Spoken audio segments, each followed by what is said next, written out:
ধরুন আপনি এখন যে অবস্থায় আছেন, হঠাৎ আপনার সামনে যমরাজ চলে যাবে। যমরাজ অবশ্যই ভয় পাবেন।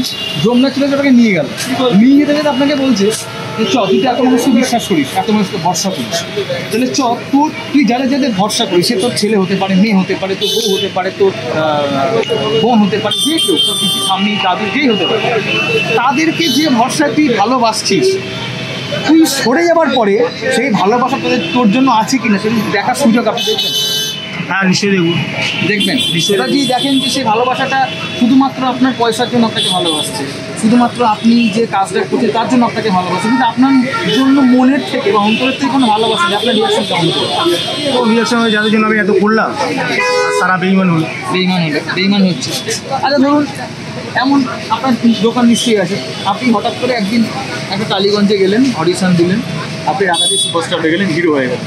আপনি দেখছেন পরের দিন সকালবেলা চারিদিকে আপনার পোস্টার, ঠিক আছে, আপনি বেরোতে ভয় পাচ্ছেন আপনাদের ফ্যানের জন্য, ছবি তোলা, এই তোলা, সেই তোলা, অলরেডি আপনার একটা ফ্যামিলি রয়েছে, বাড়িতে বউ বাচ্চা রয়েছে এবং সেখানে আপনার বউ প্রেগনেন্টও হচ্ছে রিসেন্ট, ঠিক আছে, আপনি বেরোতে ভয় পাচ্ছেন, ফ্যানের ফলোইং জন্য বেরোতে ভয় পাচ্ছেন।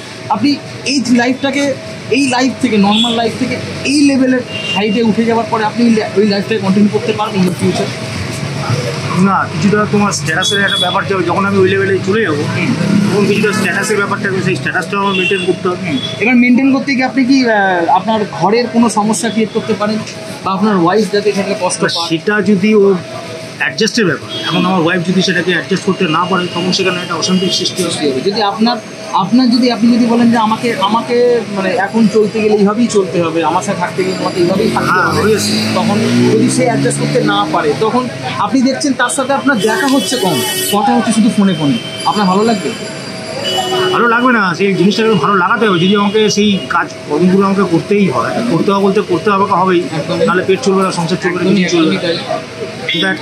সেখানে তো তাকে একটু মানি গুছিয়ে চলতে হবে, আর যদি মানি গুছিয়ে চলতে পারে তাহলে ডিভোর্সের জায়গায় চলে আসতে হবে। কিন্তু ভালোবাসাটা আপনাদের কোনো সময় কি একটা সময় কিন্তু থাকবেই, ভালোবাসাটা নিশ্চয়ই থাকবেই, নিশ্চয়ই আপনার এবং আপনার ওয়াইফের মধ্যে থাকবে, সেটা আজীবনকালই থাকবে। তো আমাদের যে নাটক মায়াবাজার এবং রূপকথা, এই দুটো কনসেপ্টের উপরে আমাদের নাটক 26 এবং 28 তারিখ বয়েজন লাইব্রেরিতে, হাতিবাগান, আপনারা সকলে আসবেন। আপনি আসছেন তো? চেষ্টা করবো যদি সময় পাই। বাকিদের উদ্দেশ্যে কি বললেন তারা যেন নিশ্চয়ই? হ্যাঁ অবশ্যই। কনসেপ্টটা কেমন লাগবে? একদম খুব সুন্দর, খুব ভালো। বাস্তবটা দেখুন, এটা তো মুখের কথা। একদমই তাই। সুতরাং নাটকটা না দেখলে আপনারা কিছুই বুঝতে পারবেন না। 26 এবং 27 তারিখ বয়েজন লাইব্রেরি, হাতিবাগানে, একদম হাতিবাগান, সন্ধ্যে 6:30 সবাই মিলে হাতিয়ে পড়ুন। থ্যাংক ইউ, দেখুন, থ্যাংক ইউ।